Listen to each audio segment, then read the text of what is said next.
Labadiena. Gintarė, KTU karjeros centras.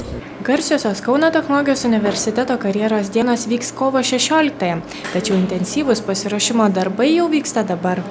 Kadangi karjeros dienos yra mūsų didžiausias ir svarbiausias renginys, tai pasiruošimas darbui prasideda jau spalio mėnesį.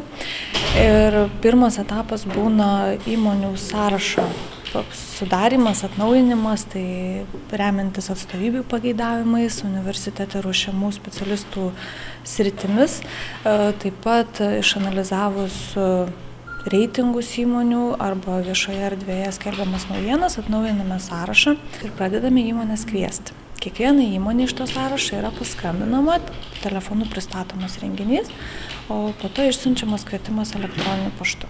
Kasmetinė įmonių ir studentų kontaktų mugė pritraukia daugybės studentų iš visų Kauno aukštųjų mokyklų dėmesį.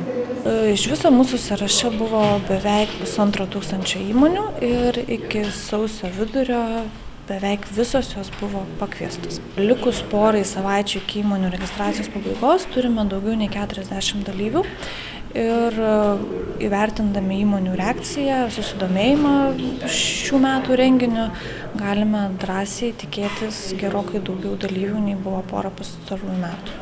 Šiuo metu prie karjeros dienų projekto dirba apie 30 žmonių, su įmonėmis kontaktuoja 15. Prieš savaitę siunčiu Jums pakvietimą dalyvauti KTU karjeros dienose. Ar radote laiko jį peržvelgti?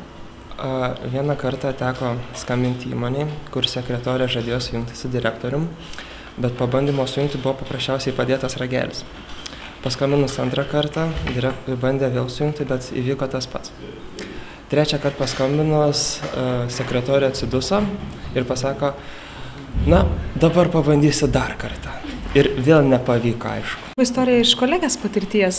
Tai ji paskambino į įmonę, jos labai nuoširdžiai teiravosi, klausė apie karjeros dienas, kaip viskas vyksta, kiek viskas kainuoja,